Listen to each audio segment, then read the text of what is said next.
Is this what the beginning of the end looks like?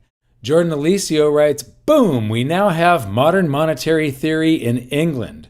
Good read in the Financial Times. I love the extract below. And the Bank of England will directly finance extra spending needs of the UK government on a temporary basis. The government announced on Thursday allowing the Treasury to bypass the bond market. This is extremely important.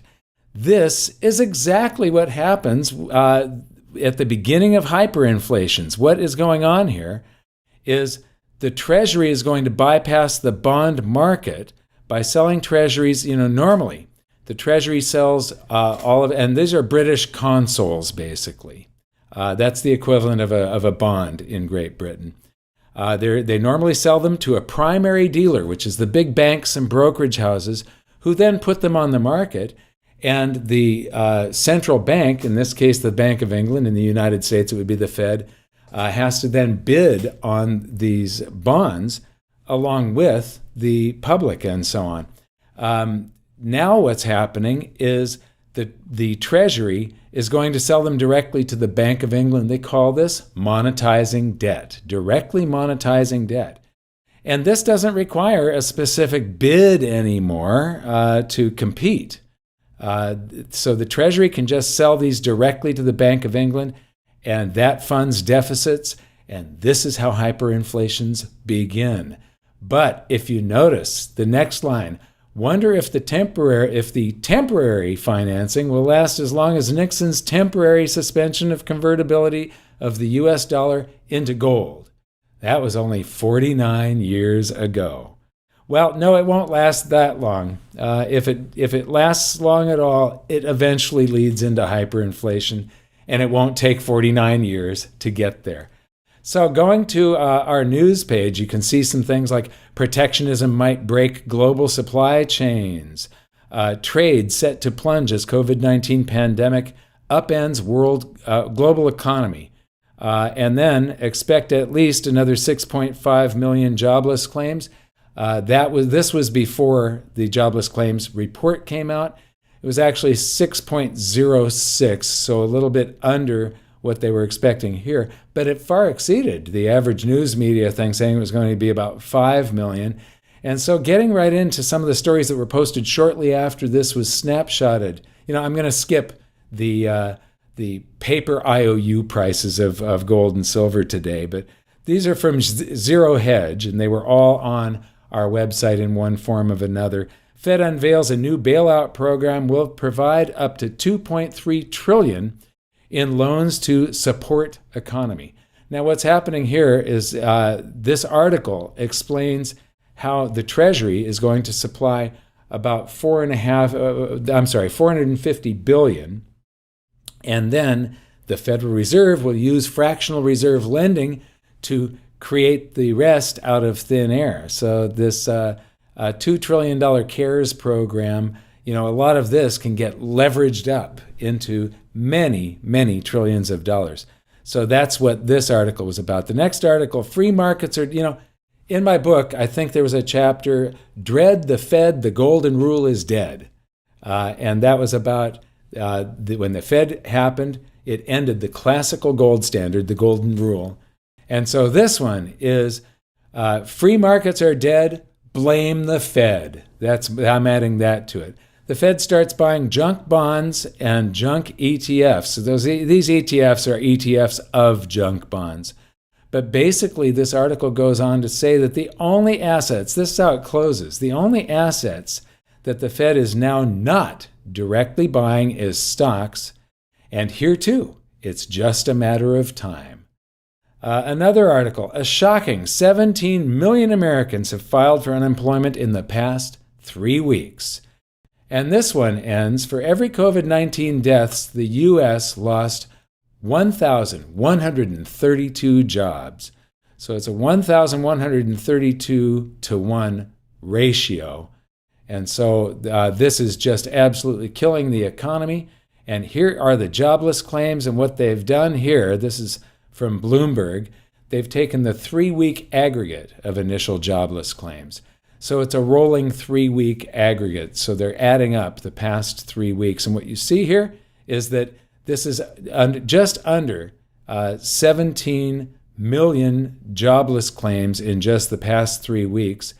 And when they revise this next week, this week, they revised last week's claims up by an amount that used to be the average total number of jobless claims. So that's how much the error, the margin of error in these claims. So next week's, this will be revised up, and you will see that this was more than 17 million people that have filed in just the last 3 weeks. On the radar, the Spectator Index, the U.S. government debt has just passed $24 trillion. Now, they come out with the report on the Fed every quarter, so it doesn't include some of these programs and stuff. But with what they've approved, I mean, this is going to go past 30. I will bet that this is going to be up closer to double this within a year or so. A year or two, our U.S. government debt is going to probably double because of this. The pandemic, before the end of this year, this will be way over 30. They just passed $2 trillion, and then there's been so many different programs, I can't keep track of it anymore. The number of programs that they keep on releasing and trying to add up what kind of debt this is going to get us all into, I just can't keep track of it. Chart of the day. Take a guess at what this chart is. Look at the spectacular performance of this chart. This is amazing. Guess. Try and guess what this is. This is an amazing chart. Just spectacular performance. And, you can see a little pullback here in the middle of this gigantic bull market. Well, this is from William Middlecoop. Surprised about the bull run in U.S. stocks in recent years? He knows of a better example. And this is the Caracas Stock Exchange of Venezuela. So this is what happens during a hyperinflation. You can see that the stock market started to crash, but as their hyperinflation continued, the stock market melts up. But this is measured in points. It's not measured in purchasing power. I'm certain I'll have to do this in the future sometime or find it. Somebody's divided this by the price of gold in Venezuelan bolivar. When you do that, I'm sure that you're going to see that the value of the stock market is actually falling. Or you take it and compare it to how much real estate you could buy or something like that. But, even real estate, everything in Venezuela is going up in price. Price means nothing. Value is everything. And speaking of value, here is what has happened since the year 2000. This is the U.S. stock market. I've used the Dow Jones Industrial Average here instead of the S&P. If you use the S&P, you come out with some negative numbers. They're numbers that are below zero. They're point something, and people just don't think like that. So I like to use the Dow versus gold so that you don't end up with fractions over here.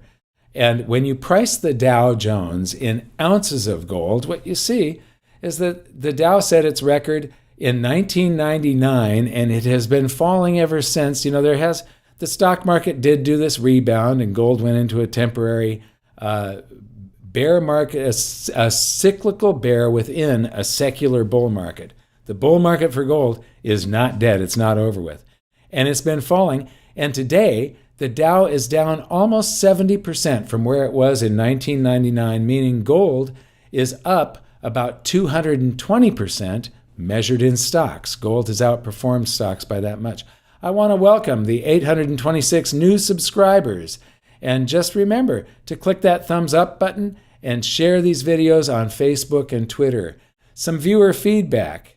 When the sticky stuff hits the fan for fiat and gold and silver become highly valued, how long will they be valued? Is there an urgency for buying something that is valuable measured in the metals, like real estate, before the benefit fades?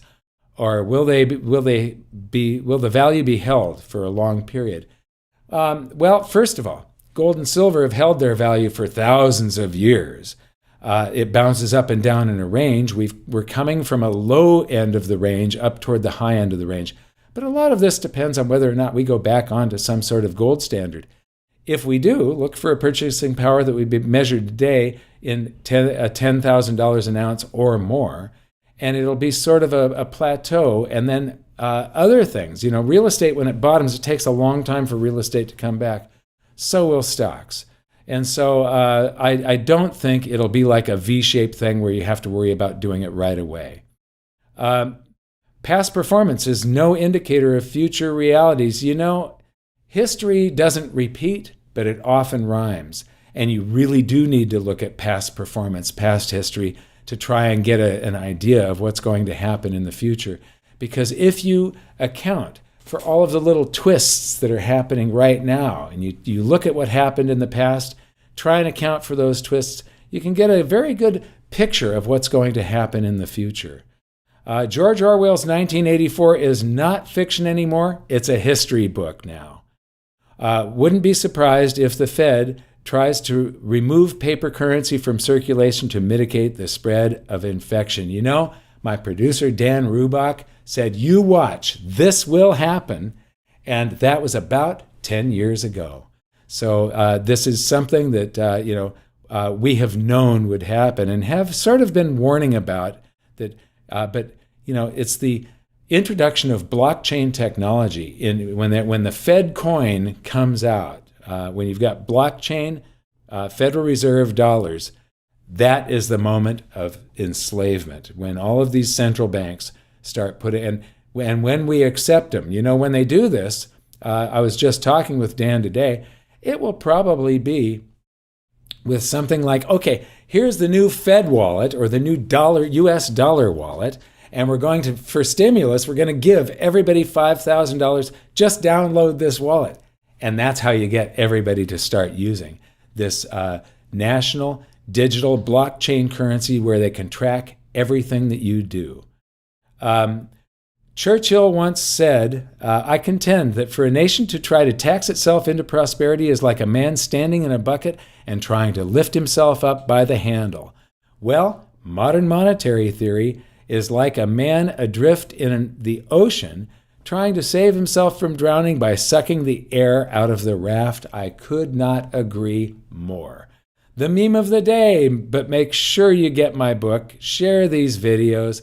And I do want to say, we came up with this meme, at Gold Silver, and it was based off of a tweet that Mark from Incrementum AG made. And this is a non-political meme. You can put the face of any president on top of Donald Trump here. It's non-political because every administration increases the national debt, and it's going to go up huge this time, so it doesn't matter what president you're talking about. But I think this is hilarious. I flattened the debt curve. And here's the chart, Mr. President. You're holding it sideways. And, this is something that won't flatten until the dollar is dead. Thank you very much for listening. We'll see you next time.